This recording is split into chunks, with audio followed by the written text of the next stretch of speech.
ओम नमः शिवाय ओम नमः शिवाय ओम नमः शिवाय। मित्रों, 30 जुलाई 2026 से सावन का महीना शुरू हो चुका है। हल्की बारिश से जहां गर्मी से राहत मिलती है, वहां अक्सर मौसम सुहावना नजर आता है।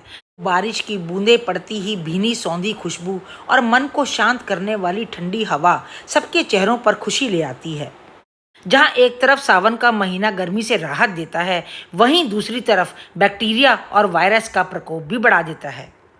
यह श्रावण मास जहां बारिश के मज़े देता है, वहीं सावधानियां भी लाता है। साथ साथ शुरू होते हैं बाबा के सोमवार के व्रत, और 3 जुलाई से सावन के सोमवार के व्रत भी आरंभ हो रहे हैं। धार्मिक कारण के साथ साथ सावन के व्रत का वैज्ञानिक कारण भी यदि समझें तो यह शरीर को डिटॉक्स करने का बेस्ट टाइम है। तो आइए आज के व्लॉग में चर्चा करते हैं कि किस तरह से परंपरा और अच्छी सेहत दोनों लक्ष्यों को पूरा किया जा सकता है। इस विषय पर आगे बात करने से पहले मित्रों, हमारी आपसे प्रार्थना है कि यदि आपने हमारा चैनल अभी तक सब्सक्राइब नहीं किया है तो जल्दी ही कर दें और इसे अपने परिवार और मित्रजनों के साथ में साझा करना बिल्कुल ना भूलें। मित्रों, शिव का सबसे प्रिय महीना सावन का महीना आरंभ हो चुका है और इसमें पड़ने वाले सोमवार के व्रत भी आरंभ हो चुके हैं। ऐसे में प्रश्न यह आता है कि सावन के व्रत में क्या खाएं जिससे परंपरा भी निभ जाए और अच्छी सेहत भी, यानी दोनों ही लक्ष्य बखूबी पूरे किए जा सकें। सावन का महीना जहां एक तरफ गर्मी से राहत देता है, चेहरे पे खुशी ले आता है, वहीं बैक्टीरिया और वायरस का प्रकोप भी बढ़ा जाता है। बारिश के मौसम में वैसे ही इम्यूनिटी कमज़ोर हो जाती है और तबीयत जल्दी बिगड़ जाती है। ऐसे में यदि हम सावन के सोमवार के व्रत रख रहे हैं तो ऐसा क्या करें कि परंपरा भी अधूरी न छूटे और सेहत भी बनी रहे। तो इसके लिए आइए बात करते हैं हेल्दी विकल्पों की ओर। आयुर्वेदा में व्रत रखने के कई फायदे बताए गए हैं। जहां एक और शरीर डिटॉक्स होता है, मेटाबॉलिक हेल्थ में सुधार होता है, वहीं वजन घटाने में मदद मिलती है। साथ ही साथ इंसुलिन सेंसिटिविटी में सुधार होता है, शुगर लेवल कंट्रोल होता है। हालांकि व्रत रखना हर किसी के लिए सही नहीं है। व्रत के अंदर प्रायः हम साबूदाना, कुट्टू का आटा या सिंघाड़े के आटे से बने हुए व्यंजन का प्रयोग करते हैं। इन पदार्थों में जहां एक और कार्ब्स भरपूर होता है, वहीं कैलोरी भी बहुत ज़्यादा होती है। यह व्रत आपको एनर्जी से भरपूर रखने में मदद तो करता है, लेकिन इसको खाने से आपका वजन और शुगर लेवल बढ़ सकता है। ऐसे में आवश्यकता है कि आप अपने भोज्य सामग्रियों का बहुत सोच समझ करके चुनाव करें, या फिर उनकी समय सीमा निर्धारित करें, और या उसके अंदर ऐसे पौष्टिक तत्वों को जोड़ें ताकि वे आपकी सेहत को सुधारें, न कि आपका वजन बढ़ाएं। सावन के सोमवार व्रत में ऊर्जा बनाए रखने के लिए और अपने आप को फिट रखने के लिए हर 2 से 3 घंटे में कुछ हल्का खाते रहें। प्रोटीन और कॉम्प्लेक्स कार्ब का संतुलन बनाएं और पर्याप्त पानी पीते रहें।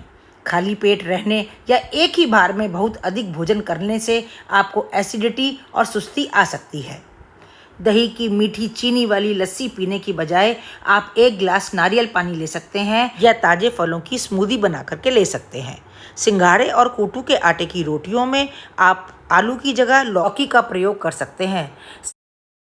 साथ ही आसानी से मिलने वाला कद्दू, पेठा या काशी फल, जिस भी नाम से आप जानते हैं, आज के मौसम में प्रयोग करने के लिए और ख़ास तौर के सोमवार के व्रत में प्रयोग करने के लिए बहुत ही फ़ायदेमंद है। इसके बीज भी आप नाश्ते में ले सकते हैं। इसके अलावा आप नाश्ते में रोस्टेड मखाना, रोस्टेड मूंगफली या 1 कप हर्बल चाय के साथ में शुरुआत कर सकते हैं।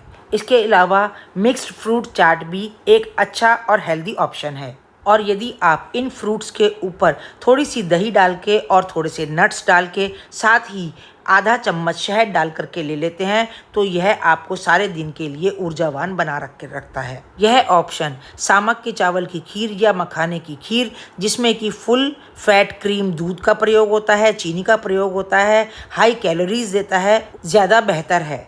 इसके अतिरिक्त आप 1 कटोरी साबूदाना की खिचड़ी भी ले सकते हैं, जिसमें भुनी हुई मूंगफली का प्रयोग कर सकते हैं। साथ ही आप मखाना और मूंगफली की चाट भी ले सकते हैं, क्योंकि मूंगफली एक बहुत अच्छा प्रोटीन का स्रोत है। कुट्टू की तली हुई पूरी के बजाय आप सिंघाड़े के आटे में कद्दूकस की हुई लौकी या चुकंदर मिलाकर नॉन स्टिक पर बिना घी या तेल का चीला बना करके ले सकते हैं। यदि कुछ मीठा खाने का मन हो तो मखाने को भूनकर दूध, केले, खजूर के साथ ब्लेंड करके एक बहुत अच्छा ऑप्शन मीठे का बना सकते हैं।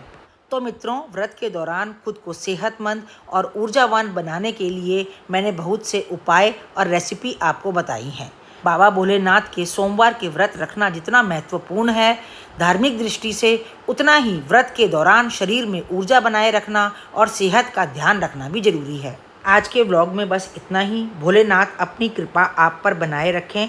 हमारे व्लॉग को सब्सक्राइब करें, लाइक करें और हमसे जुड़े रहें। मिलते हैं अगले व्लॉग में, तब तक के लिए राम राम।